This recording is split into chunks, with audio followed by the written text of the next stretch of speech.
Previously on Anything Goes. I'm like, okay, Darren, would you get into a hot tub if a strange man that you didn't know was sitting in it by himself? Depends how big the hot tub is. Well, what about the one upstairs? No, I wouldn't. No, It's yeah. very small. I'd be weirded out by that. And I won't get in. I won't get in if children are in it. Yes. Because that is also it's like man. a real kind of creepy. Yeah. It's Sure. like, I gotta wait, and Or then if you are in, you got to keep your hands up all the above the water. Yeah. Like just like, hey, look at me. Yeah, just make sure that your bathing suit doesn't float to the surface or anything like that. That'd be extra weird. But like, now I was thinking about this too. But now, would you get into a hot tub if a strange guy was in there that, like, just a strange man? Depends how weird and creepy. Weird, he was looks. creepy. What if it was me? No. You didn't know Dave? Probably not. Oh, if I didn't know you. Yeah. You know what? I probably, if I really wanted to go in the hot tub, I would, because usually they will leave. Because they feel Right. like They now might they're creep like, you oh, out. I'm creeping you out. Yeah. It's that same feeling of like when... And now, let's get to a new exciting show. Good evening, ladies and gentlemen. Are you ready for some laughs? Are you?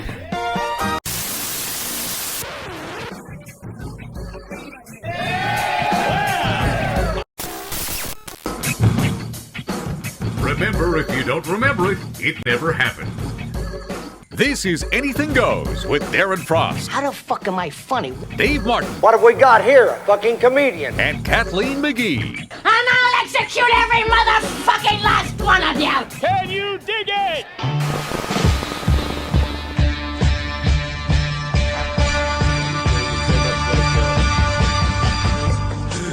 I don't know why that looks so hilarious. Just Darren encroaching the Aurora Borealis around it. The Northern Lights. No, you keep it on if you want. Darren, Simon was saying a wedding is like, we were talking about Kathleen's wedding plan. She was saying that, or no, Simon was saying like a wedding's like a Broadway play that you put on once. You know, just so much preparation that goes into it. How big was yours? My wedding was about 110 people. Yeah. Very small. Yeah. That's very reasonable. Yeah. Yeah. I mean, if I had my way, I would just went to either Vegas or just did it at a, at the home. What is it called? City Hall. Yeah, City Hall. Yeah. But, my wife doesn't ask for very much. The only thing she's ever asked for is a wedding. So I'm like, okay, fine. She didn't go extravagant with it. It cost us some money, but we were, at the end with everyone giving money, we spent a little bit of money. It was almost a push. So it was fine. But, these people that spend $100,000, $200,000 on a wedding, it's like, how can you afford that? I mean, obviously parents are involved, but put it in a fucking house. Yeah, that's what I was saying, that a lot of people could just rather put it on a down payment on a house. And also for the amount of horror stories you hear about how weddings can fuck up and then just completely fizzle out. And then if it goes great, that's one thing. But then as soon as there's a little bit of a fuck up, you're just like, it ruins the whole thing. That's a lot of money. Well, it's like dysentery on a trip, Right. Yeah. I paid $10,000 to feel like this. Yeah. But how much is it religious based? I mean, Simon, you're Jewish. How important is it to have a big wedding in the Jewish faith? Is it something that people are like, look, you have to, or no? No, there's no rules about big. It's more about, look, I was fortunate enough that Paizo,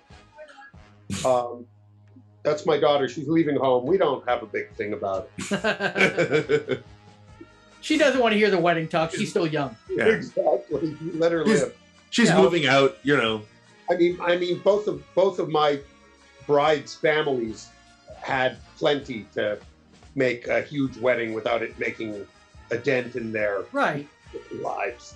But you didn't feel obligated. Like it's not like the Italians. It's the old stereotype. It's like Italian wedding. It's going to be 400 people, and that's just the bride's side. It's that old kind of joke, They also, at Italian weddings, there's no gifts. They just give money. Right. Which is interesting. Yes. It's like a cover charge for a lame party. Well, yeah, you can use money to buy things. So that's always a very, it's always the one funny thing whenever someone gives you. So it's weird when someone gives you a gift certificate because you know exactly how much they spent on it. And You know, that it's sort of like, oh, great, you took money that. If you have a registry, you can find out how much they spent. Yeah. Oh, who's going to do that? But I'm just saying, it's like. Well, I think you will, the way you're talking right now with this gift certificate. No. I'm just saying, you take money that's good everywhere and you make it good only in one place. You know, the old joke of that's why I can see the value in giving money rather than gifts at for a wedding thing. But yeah, but again, it depends on. It's very cultural. I mean, most of the Jewish weddings I've been involved in. You know, family or whatever, friends, it is a registry thing. They pick up what you want, you go buy it. But the way it actually works, which I know from my own registry, is the store just has the money. They don't really care what you end up buying there with it. Of course, yeah. You don't have to take what you registered for. Right. In the end. Right. So if you want to spend it on dildos, and they sell dildos as well as dresses and plates, then you buy dildos. Well, dresses, plates, and dildos. Yeah, it's a Sudbury registry. You know what I mean? I got married in Sudbury. That's what it is. We went to dresses, plates, and dildos. Yeah. And all we got was a stupid T-shirt. Yeah. Dresses, dishes, and dildos. You got to make it alliterative. Yeah. 3Ds. But you know, like. My wedding was small, and like I said, it was a push. But like, I've never been to obviously a bar mitzvah, but the stories that I hear about bar mitzvah. How is that obvious? What's obvious? How is it obvious that you've never been to a bar mitzvah? Well, I don't know. Are they allowed? I don't know. Are Gentiles allowed at bar mitzvahs? Sure, yeah, they're invited. Yeah, sure. Right. So I've never been to one, so I'm saying that. That's why I'm saying. But it was just weird that you said obviously. No. Okay, all right. Just looking at me, you could tell that I've never. Yes. Who would invite this to a bar mitzvah? Yes. But my question is it? Have you ever been to a bar mitzvah that's bigger than a wedding? Probably, I would say yes. Right. Disgusting. Right. To say the least. Especially the speeches about some 13-year-old boy and all his amazing achievements. It's like. Why is it 13? Like, what are you back in the day when people just lived to like their mid-30s? Like, if you became a man at 13, were you supposed to start like? When were you supposed to get married? 13 and a half. I don't know, but it just seems like. But I know in like Mexico they have a quinceañera, which is supposed to be when a girl turns 15. And so you're sort of like, okay, well now you're a woman now. Now what's supposed to happen next? It's like they don't say what. So now if you're a man at 13 or you're a woman at 13 for all the Jewish. You know how it works. That's the faith. No, I don't. You turn 13. Your dad's super rich. He gets the Rolling Stones to play your bar mitzvah. Then the next day you get married. That's how it works. Okay, man. How hard is it? That was back in the biblical days. Yes. When the Stones were just starting out. Yeah. When Charlie Watt was a young man. Yeah. So the thing about it is, I mean, in Judaism is you need what's called a minyan, which is 10 men to have a prayer, to have prayers. Right. And so once you have a bar mitzvah, you can be one of those 10 men. I thought those were the cartoon characters from the Despicable Me movie. Minions, that's right. Oh, okay, all right. Oh, it's funny. I always think that. Yeah, I still think that. I just learned that was something else now. I literally just found that out. I just thought, like, you want to break up one of those meetings, you just throw in some bananas and open the doors, right? Like, just bananas this way. I wish I had more references to that movie, then I could make more jokes, but I don't. Hey, this is Russell Peters, and I'm on Kathleen McGee's show, Anything Goes.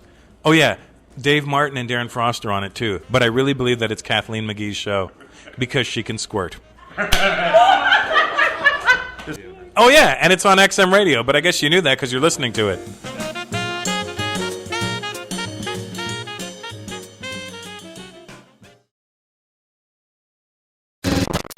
Phone, or do you have to? Or do I have to No, I can unmute. There we go. Oh, you just unmuted us. Okay. There we go. All right. It is so nice to see you guys. Look at, oh my God. Nice to see you. Are you in an IKEA right now? Yeah. I'm in my den with the dogs. There's the dogs. Okay. Okay. All right. It looked like you were in like the IKEA staging area. And no, this is the dog room. So, okay. All right. So potential customers aren't going to be walking by wondering where all the Swedish meatballs are. Yeah. That is a funny thing to say because I just had an audition for something for Home Goods, And the premise of it, the commercial is the woman has moved into Home Goods and is living in Home Goods. Oh, really? There you go. Yeah, I would Wow. play your mom. So look at you, Dave, right ahead of the whole curveball there. Dave's always been ahead of the curve. Oh, yeah. Not for the best, but No. is that a COVID dog that you bought, or is that a? No. So the big guy, I don't know if you can see him. There you go. Oh, okay. Yeah. That's Lord Nelson. Oh, really? And Okay. then Named after the hotel in Halifax, or? Yeah, I did. No, he's almost 13, and the other one's 8. Okay. Oh, okay. All right. Oh, there she goes. There's Basie. We don't know what she is, some sort of rescue thing. But she's going to come over now, and because I said her name, so now I see you. Okay, you want to be on TV? There you go. There we go. There you go, Basie. You crazy dog. Now, did you ever do that gig in the Lord Nelson Hotel back in the day? I did that gig one time with Kenny Robinson and Wayne Fleming, the 3 of us. Oh my God. Week to remember. Was that the Cheek to Cheek tour or a different tour? That one was, I just remember that Kenny, one particular night was just so funny, but filthy. I mean, filthy. Of course. Filthy. Yeah. And he had a handful of women waiting at the stage door for him. They could not get enough of him. That's right. Yeah. Oh, okay. So they wanted him to do another 10 minutes, or they wanted to on her. Yeah. Okay. Well, maybe it could have been a headlining set or just a feature spot on you. Maybe or just something. 3 minutes. Maybe Yeah. 3 minutes. Yeah, it was the two, and those two when they were together, it was yeah. Yeah, I So feel, much fun. I feel a little bit robbed as a comedian in Canada just because I never got to tour with those two at the same time. I did have the pleasure of going out with Darren Frost and Kenny, and there were many times when I was driving and my face would just hurt from the amount of both shock and hilarity that would come out of Kenny's face. And then if you know anything about Darren, it's not a lot to shock him, but the amount of times that he would be like, Kenny, come on. And I was just like, it's I don't know who you're looking out for in the offensive department, but you're not going to offend me. But I was like, even like, wow, I'm so glad our windows are closed. Yeah. Well, he said stuff on stage. I'd be like, oh my God. It's like watching Sam Kinison. I worked with Sam a few times when he was in Ottawa, and he could either half clear the room. Right. And the rest of us would be laughing so hard we'd be just on the floor crying. He'd just take something so far, like just crazy. So what year did you start officially comedy, like amateur nights, like open mic nights? Well, I know that today. So this is one of my things I did during pandemic. Okay. I put, I had 40, I had boxes of photos from 40 years. Right. So I took almost a year. I set up my living room with tables and a cutter thing, and I put 32 scrapbooks together. Okay. And this is my comedy one. Okay. And in it, I found out October 17th, 1984 is my first amateur night at Yuck Yucks in Ottawa. And now at that time, do you know how long Ottawa had been open? It had been open for a while. It has. Okay. Yeah, it had been open. I think it was the early 80s it opened, like 81 maybe? Something like that, I would think. Right. It's been there. And that was at the Beacon Armpit. Yes. Yeah. And that was around the same time that I think Angela SIRIUS was around then. He came shortly after me. Yeah. I think within a few years of me. Yeah. Right. Okay. But amateur night when I was there was Norm MacDonald, Jeremy Hotz, Chris Finn, and yours truly. That was the lineup on amateur night. Well, I know very much what an old Chris Finn is like. I can't imagine what a young Chris Finn must have been like. But he was a sweetheart. I got to tell you, most of these guys were all extremely nice guys. I mean, one thing a lot of people say about Chris Finn is that he was probably one of the best MCs that ever graced the stage of Yucks for decades afterwards. People were like, if you would have saw Chris Finn, then you'd know what a real MC is. And of course, in America, because you spent a lot of your time there, and Canada, the MC role is quite different. You know, here it's a bigger role than it is in the States. And a lot of times an MC could be just a headliner, either working with a friend or taking a week off and just picking up some work. And that is the story about Chris Finn for sure. Yeah. I always liked emceeing because it gave you an opportunity to talk to the audience and, just not have to do material, just sort of, right. Make you, I think it made me a better comic. And even as a headliner now, I'd say half of my act is talking to the audience. Right. I think I caught you recently at Yucks Downtown. When I say recently, yeah, I mean it in the comedic recently as it could have been 10 years ago, but it wasn't. It was just I see a cat. Pardon me? I see a cat behind you. Yes, a cat and my only news source from now on, which is the Aquarium Channel. I'm always sort of curious because I know like social media has like broken down a lot of walls as far as comedians' relationships with audiences. And I just wonder sort of in the 80s and maybe even in the 70s or something like that, if there was like a bigger, it's sort of like, and when you say that a lot of those guys could be so raunchy on stage, but then they'd get off stage and they'd be total sweethearts to you. Like, did anyone ever sort of like try to stay in character off stage as well? Like, cause it's sort of like I know just like I'm a pro wrestling fan as well and a comic as well. But I'm always just curious because I mean, in the 80s and 90s, there was like a lot of wrestlers when they got off stage, they'd stay in character. And I'm just curious if you found that with any other comics as well, or there was one or two comics who weren't very nice to me, but one in particular was never nice to me. But that's because I knew him when he was in high school. And I think, I knew him when we were kids and I dated one of his best friends for a couple of years. And I think he didn't like the fact that I knew him before he did stand up. And he had a pretty big ego. And I think he didn't like it when people knew that I, used to go disco dancing with him and, that kind of stuff. So, but, like Kenny, who's Kenny, I still consider him. I was reading the articles today and there's something in there I wrote about, being on the road with Kenny and what a sweetheart he was because he was just a doll. But I remember him being at the downtown club and going to that bar was around the corner. I forget the name of it off the top of my head. The Pilot? Pilot, thank you very much. And it was winter time and he pulled my boot off and decides he's going to start sucking on my toes. I'm like, Kenny, I've got boots on. This is so disgusting. He's like, no, I got this. I'm like, but it was Kenny, Yeah. Just so you know, me and Kenny, we have toured probably the last 8 to 10 years together with a show called called Rank and Vile. So obviously when Fleming passed away and stopped doing comedy for years before that, I kind of took up that kind of teamwork with Kenny. So yeah, I've heard all those stories and the craziness of the 80s with Kenny and the raging bull of comedy. And that's one of the things I wanted to ask you about is there's a story kind of floating around and it does involve you. And that's one of the reasons why I wanted to talk to you about is that there's a certain era of comedy that I don't think female comics will ever understand, especially because when you were starting out, there weren't that many women touring comics. There might have been local comedians, but touring is a big different thing. And there's a story about there was a Yuck Yucks, which is a chain of comedy clubs, if you're not familiar, up here in Canada. And they were having a meeting with the owner and the CEO of it, which is Mark and Jeff. And they were talking to comics about, what the plans were and what's going to happen. And do you have any grievances? And the story goes that you just kind of, I don't know if you stood up or you just said, look, Mark and Jeff, I'm one of the only touring female comics. And sometimes I worry about my safety because these guys are drunk and they're high. Do you remember this at all about that era? Yeah, because I got attacked one time by a comic in Prince Edward Island. Yes. And I managed to get out of it unscathed, but it was very scary. Right. Yeah.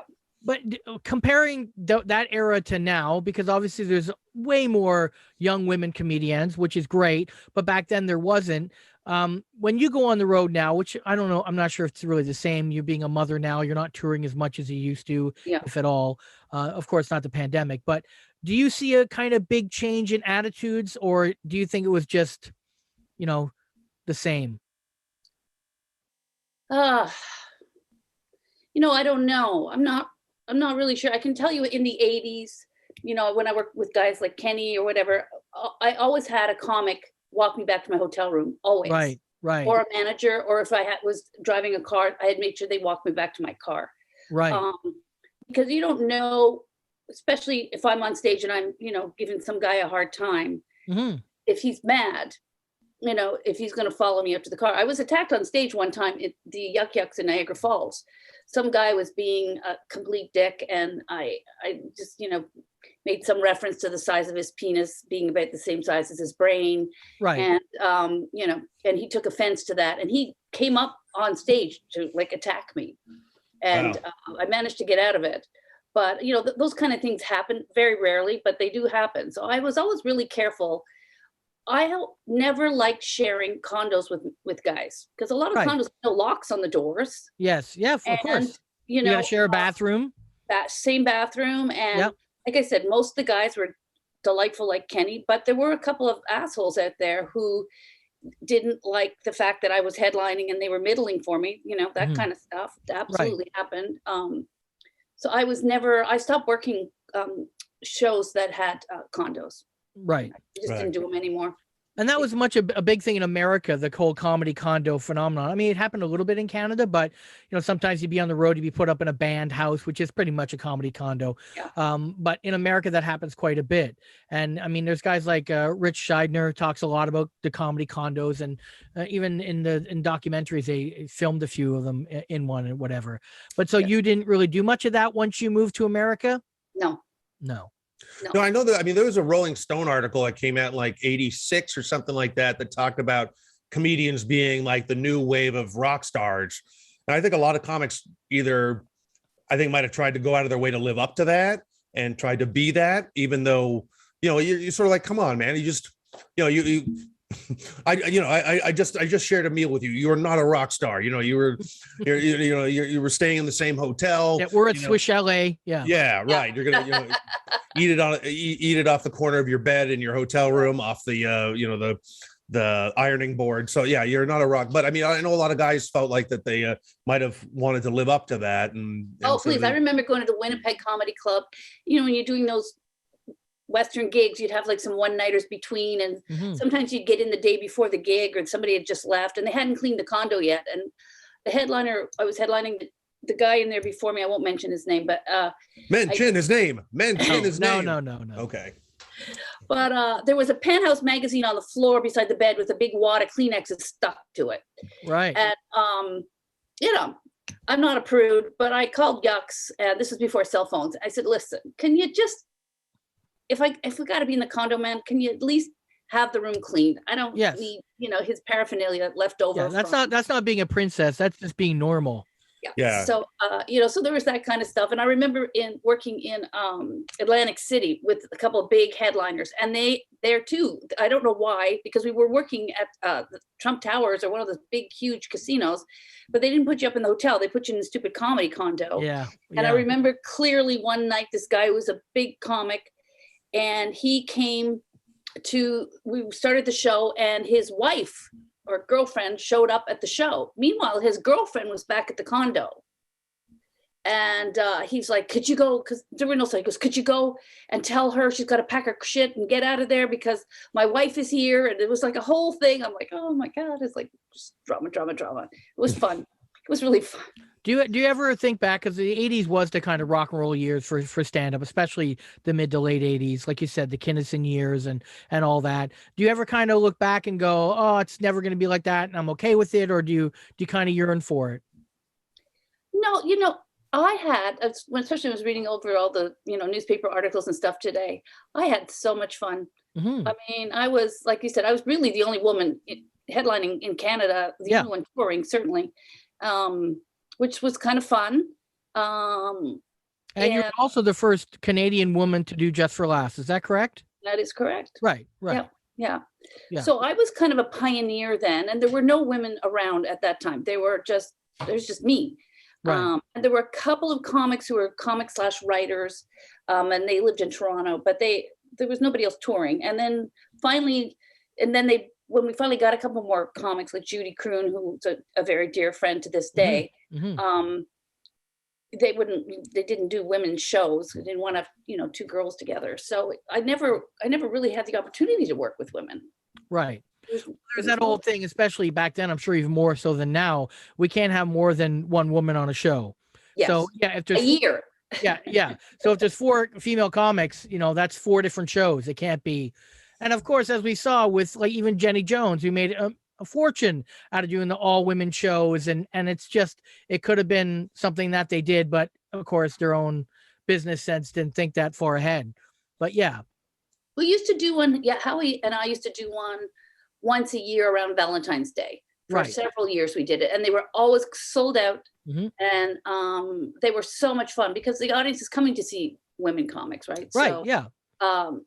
They're there because they want to be there. So, but they used to sell out, and I'd love to do another one with Judy. We've talked every once in a while. We get together. That seems crazy that that they would sell out, and you did only one a year. I mean, you'd think that like just one every. Quit applying real world business to the comedy business. Well, no, but I mean, not one show. We would do a weekend. I know, yeah. Yeah, but I mean, even a weekend, you'd think that you'd do one every 2 months or one every 3 months. If one sold out, and then if the audience tapered off, then you'd be like, okay, well then we'll pull it back a bit. But I mean, you'd think that if you got something good going on, then keep it going. But yeah. But I mean, these are that's what happens. I mean, not to talk about my own stuff. Me and Kenny sold out a club on Halloween once, which is like the hardest weekend because a lot of clubs don't even open. Yeah. And we didn't get back to that club ever. Like we sold it out, everybody made a ton of money, and we never went back. And every time I asked, they're like, well, eventually. I'm like, this sold out. This is something that did well. And to build a following, you've got to keep going back or it's kind of pointless. But they do this all the time. Hi, this is Ernest Borgnine. You're listening to Anything Goes with Darren Frost on Laugh Attack XM Radio. Thank you. Thank you so much. Time. Yeah. I mean, and comedy is the kind of thing that sometimes, I mean, there are people that go like, a couple of times a month or once a month. Yeah. But I know a lot of people will literally, I mean, this is what a lot of people complain about when they have these big JFL tours that come through the country, that people will not go to see a show at a club, but they'll wait for a big event to come by. Right. So, I mean, the fact that you had a sold out show, I mean, I would call that a big event. And then you'd think that you would do them more often. I'm just curious, when you said you talked about the Sam Kinison and those sort of dangerous sort of years where I think comedy could afford to be dangerous. There's like the old story about Sam Kinison walking 75% of the room at the Toronto club. This is a story from Andrew Clark's book, but it is true that that Breslin gave him $200 the first night that Sam Kinison played and walked 75% of the room. And Sam Kinison thought, oh my God, I'm getting fired. And Breslin said, no, every time you walk that amount of people, I'll give you an extra $200. And I think that's a great story. Fun story, but I just don't think comedy can take those kind of. Do you think comedy can take those kind of risks these days, or a club would take those kind of risks? Because it's. I don't know. Everything's a little politically correct these days, right? Right. So, even some of the stuff that I do in my act, I haven't worked since COVID, and even the Me Too stuff now. There was no Me Too when I was, doing it, and. Sam Kinison used to lie on the stage and dry hump the stage and pretend he was having sex with a dead body. Right. I mean, it was so funny. I mean, it was just, crazy. And then even stuff Kenny said, Mm-hmm. Oh, yeah. I don't know. Does he still say those kinds of things? I don't know. Yeah. Oh, yeah. Oh, yeah. Yeah. The thing about Kenny is he's still writing new material, like 40 minutes a year, 45 every single year. Right. He's still current event guy, writing about things that are going on, like the Afghanistan situation. He's got 10 new minutes on that already. I saw it a couple days ago. So I think, I always like to think comedy's there to push the envelope, right? I mean, we're there there's nothing I can't make fun of. I mean, I made jokes at my grandmother's funeral about my cousin's new boobs. I mean, there's no situation where I don't see some sort of humor in it. Always. Right. And I think on stage, I don't know, maybe, I don't know. I find sometimes I did a show just before COVID with a bunch of sort of younger people, like I'm old. And somebody who was at the show said, why they're all talking about the exact same thing. Yes. Yeah. Yes, yeah, a certain age will do that, yeah. So if you're on a show with 10 comics and they're all in their 20s, the same topics will come up over and over and over again. Yes. But it wasn't like that when we were doing stand-up. At least I don't remember it being like that. I mean, I think there were different, Alan George, and and then Kenny and Chris. I mean, everybody had their own sort of style. Well, I think the problem is, not to cut you off, but the way that the comedy's gone now, there's so many different venues now. So if you're an alternative comic, you've got your own venue.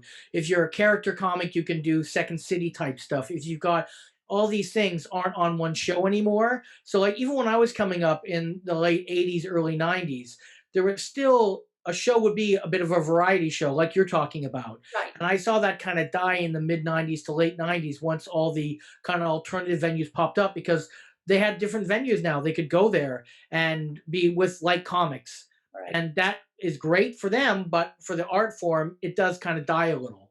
Well, I also think that the amount of comics, I mean, there's so much comedy out there now, and there's so many other comics that influence new comics that a lot of people would be like, where a comic would be like, oh, my main influence is Richard Pryor. Like now it's Dave Chappelle, and you'd almost have to remind a comic who Richard Pryor or a Franklin Ajaye or even any. I mean, I've known comics that are like, what? Eddie Murphy did stand-up? It's sort of like it's that sort of thing. So I think early on there weren't so many templates of what a comic should be. And then I think a lot of like once the boom came around and there were all the A&E Evening at the Improv and the Rodney Dangerfield specials and the HBO Young comics, that a lot of people got exposed to so many comics. And so a lot of people are sort of like, oh, that's what a comic is. I'll be like that. So, I mean, I think there are a lot of clones of other comics that have sort of come up since then. So, I mean, I think you can still be original now, but I think it's a lot easier to watch a comic and go, okay, well, you're a little bit of this guy, and this guy, or you're a little bit of her, you're a little bit of him, you're a little bit of her, and all that stuff. So I think that's where you might see a lot of how you just said that a lot of comics are a lot really similar and are talking about the same things. And it's, I opened for a lot of comics when I lived in New York, especially, and I opened for Rodney Dangerfield, and I've opened for Dave Chappelle and Jerry Seinfeld. The three of those guys could not be more different. Right. Yes. My stand-up sort of, I could fine-tune it to who I was working with a little bit. Right. Right. So, and all three of those guys, I think, are brilliant comics, and they're all completely different from one another. Mm-hmm. I also think too, it's like when we were talking about how dangerous comedy can be now. I think the voice of the people that are sort of offended can be a lot louder than the people that enjoyed the show. I mean, the old thing. I mean, everyone knows it's sort of like, you got 100 people that love the show, but the 2 people that hated the show are going to complain, and that's the letters that the management will get. So, I mean, that's where I don't think that there could be a successful Sam Kinison anymore, because, if you walk 75% of the room, the club owner is going to be like, well, I don't need this. I'll get a, not like Brian Regan does clubs, but I'll get a Brian Regan who everybody loves, right? Rather than this guy that might be a legend in 10 years. Well, I'm not going to book him. I was so surprised that we even got Sam.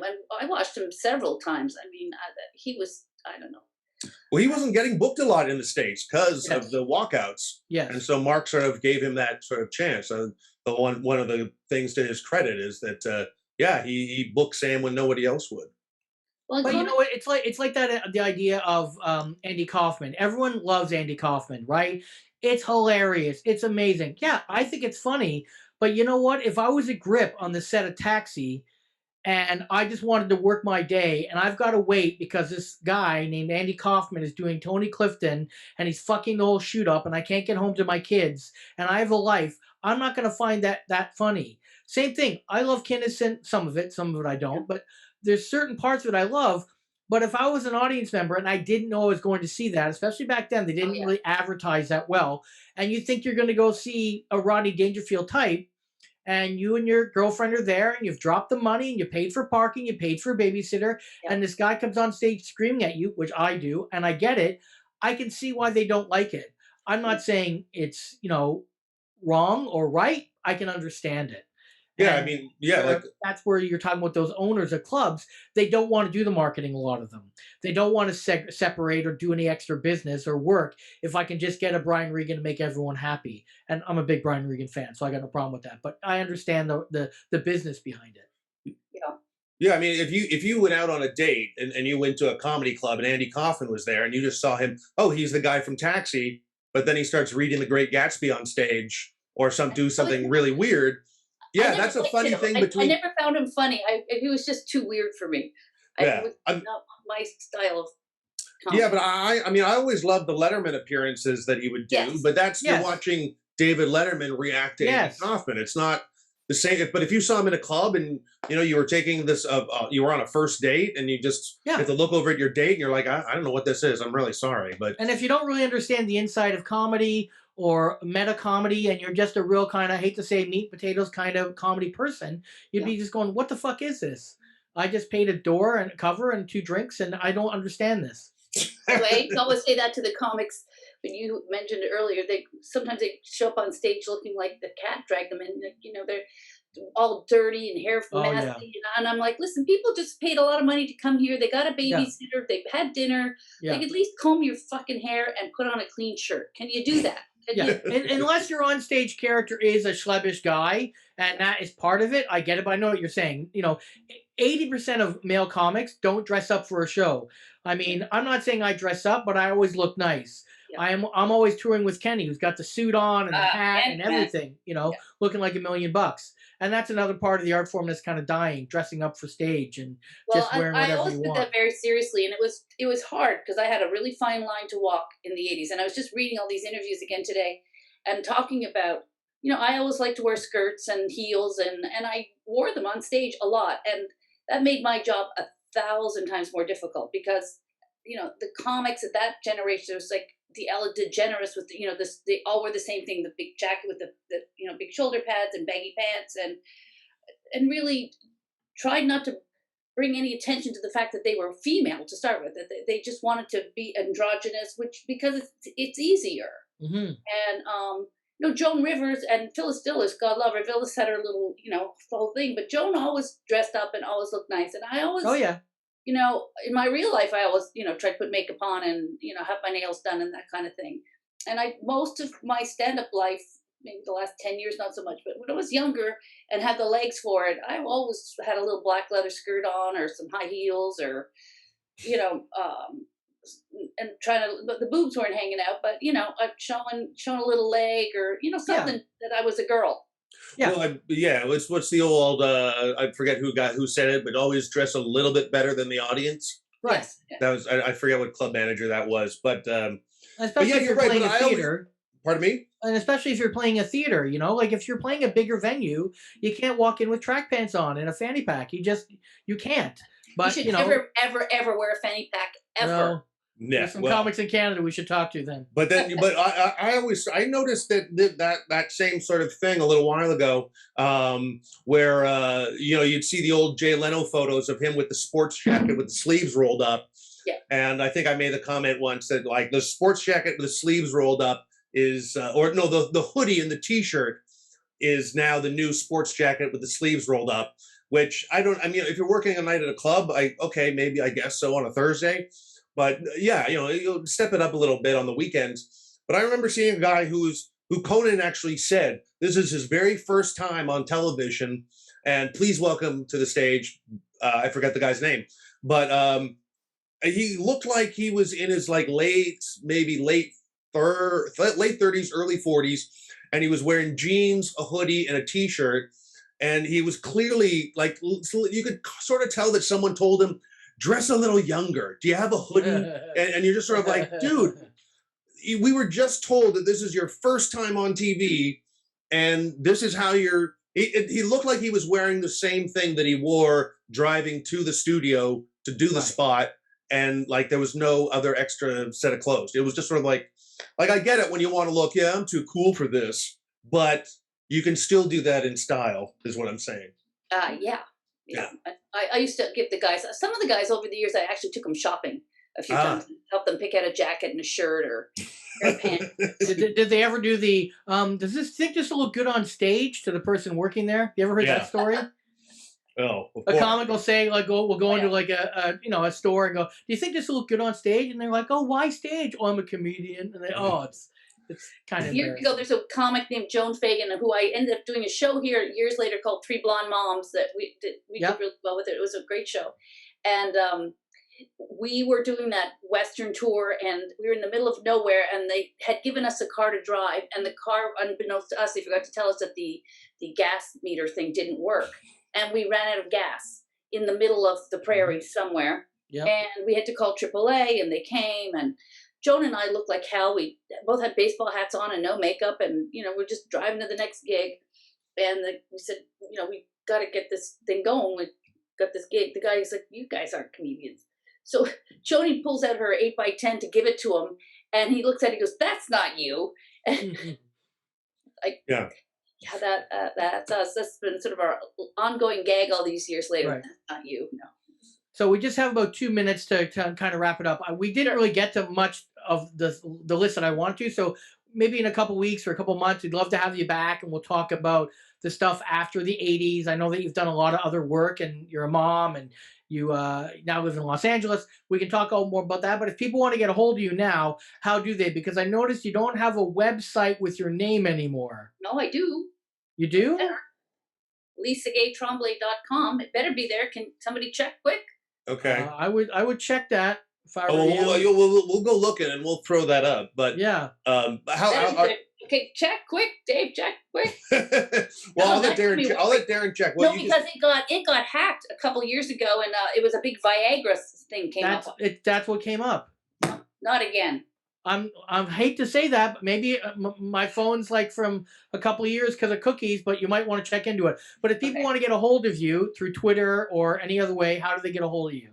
Well, usually smoke signals. Yeah, that starts from the 80s, yep. Because I'm old. But you can reach me at my email, probably the easiest right now, which is lgpetrus, PETRUS @gmail.com. That's the easiest way to get me right now. But I'm going to have to go check my website again. I thought we had remedied this thing. Please check, because when I went earlier today, it went to a website of what you're talking about or similar stuff. And then I found your website, but it was like a 182.3. So that means it's not.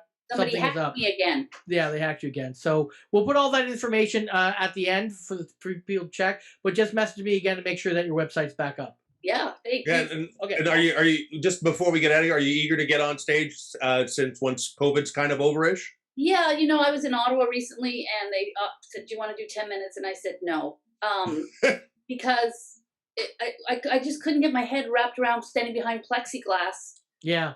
It's weird.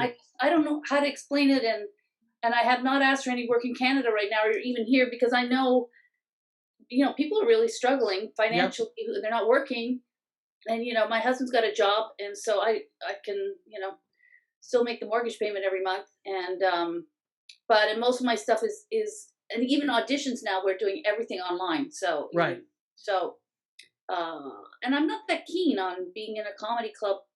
Friend had a club scene a few weeks ago, and I bought tickets to support her, but I didn't go because I just didn't want to be in a small dark room with a bunch of people breathing on me. Yeah, no. I paid extra for that, but but it's a different situation. But I totally get what you're saying. You feel like you're in like the prisoner's booth in a courtroom when you have plexiglass surrounding you, and but thank you very much for sitting down and chatting. Thank you. It's so nice to talk to my fellow Canadians. I miss you guys. Appreciate it. Yeah. Thank you. Well, we'll make it happen again. Absolutely. Okay. Anytime you want. All the best. Okay. Bye, guys.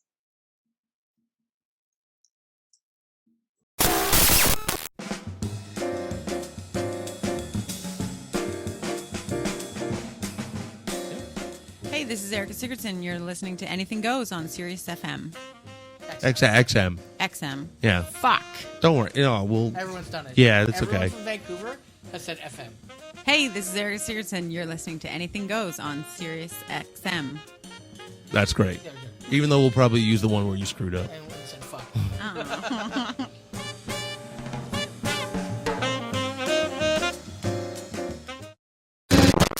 doesn't mean you're going to get it. So that's why it's very much a one-way valve. And the point is, once you've spent all that money and time, the odds that you're going to stay in Canada and occasionally work there are less. So it creates the brain drain where once people get that, they're gone. Right. Whereas if we were allowed to do what they do, we could live here and still, you could go down to Chicago, you could go down to Detroit, you could go to, a lot of places and try. And frankly, I think we've got the quality that they would go, yeah, let's hire this person. Right. I mean, the good people from here. Right. I mean, it's interesting you brought that up because obviously Norm MacDonald passed away, but back in the day when, and you're one of the few people that can talk about this because you were around then. I don't want to date you at all, but when he left, when he left at that era of comedy, they didn't have to worry so much about this green card getting caught problem, right? They just went down and showcased, and then lawyers kind of took care of it if they were needed. Correct? Or no, there was still the same. There was still the same issue, excepting there were so many fewer that it wasn't a big deal. I mean, Norm was taken down by Howard Lapidus, who was based in America. Right. So I think he greased the wheels for him to get there and made it easy. Right. I mean, and again, Norm is an exceptional talent who they saw, and let in. The idea that just anybody can just drop in and try was never really a thing. I mean, I went to LA. I paid my own way. I wouldn't get paid for sets, even sets where the guy would say, here's $20. I'd say no, because it wasn't worth $20 to me to get. Yeah, to get caught and then banned for 5 years. Yeah. Yeah. But I mean, I'm not somebody who they go, oh yeah, this guy, let's make him a star. Right. That's fine. But in terms of being allowed to work, yeah, it costs a fortune down there. Right. And again, they're not eager to have us around. Why would they be? Well, yeah, it's a one-way street. Who's going to be the operator of a one-way street and go, okay, we're wrong, let's switch it back? Because they're benefiting, of course. Well, and our government also doesn't have an interest in us being able to easily get down there because they want us stuck here providing entertainment for, the next to nothing that we get paid here because we're in a closed pen. Right. It's beneficial to both sides. There's no doubt, except the people, working the wheel. Yeah. Norm has passed away. Simon's been a few days. And, what are your feelings about that? Well, I mean, it's a tragedy when somebody dies of cancer. Right. Even at 61, that's still very young to die. For sure. Yeah. These days. So that's awful, regardless of who it is. I mean, I lost my brother before he was 50. Right. And I've thought about my brother quite a bit, actually, in context of this, in that. Well, that's why I was going to ask you about that for sure, because a lot of people don't know that your brother was very, very successful as a writer and I guess a humorist is better than performer, but a humorist, yes. Yeah, I mean, he was regularly on This American Life. He did all the major talk shows, Stewart and Letterman and Conan and all that stuff. But so what I've been thinking is, these guys lived shortened lives, but what a legacy they left. Right. I mean, Norm is somebody who will be remembered long, long after most of us who live long, fruitful, and a totally different, very weird person not doing his act. I know, but it's weird because everyone thinks I should love Andy Kaufman. And I'm not sure if I said this in the interview with Lisa Gay or the other one we interviewed this week, Marla, because we also interviewed Marla Lakowski. Okay. So my problem with Andy Kaufman is simple. Yeah, I think it's funny, but I wouldn't think it's funny if I was in that audience and I paid for a ticket. Right? Yeah. Like it's a funny story now, and it's great that he's got balls. But if I paid $30 or back then for the same amount as $30, and he sat on stage and read The Great Gatsby, I wouldn't find that funny. Yeah, I think that's the kind of balls that you can have when you're also the star of a sitcom. Right. And that you've got a job to go back to. I don't know how. Or even Norm. There's a famous story that's just a circling right now of Norm did this weekend gig in Vegas and took the $40,000 and just blew it on craps and that. And at the end of the weekend, the journalist said, "Aren't you worried?" I'll just make another $40,000 another night. Like that's, not a lot of us can say, it's only $40,000. I'll make that tomorrow night. Yeah, well, that's all. I always hate it when people start screaming and yelling about someone getting canceled. That's sort of like there's a difference between someone getting canceled and someone losing their job or losing a gig. You know, it's sort of like, yeah, I'll start feeling sorry for them when like I don't know, like Gina Carano from The Mandalorian has to start, working on Uber shifts. You know, it's sort of like, yeah, if she's driving for grocerygateway.com, then I'll be like, okay, well, maybe you've been canceled now that you're picking up a shift here and there at local, picking up some Uber drivers. Look, she can always just work as a bodyguard for a celebrity. Right. Yeah. No. Yeah. I just thought that she was like one of those people that's sort of like, I don't think we need to worry about her. She'll be fine.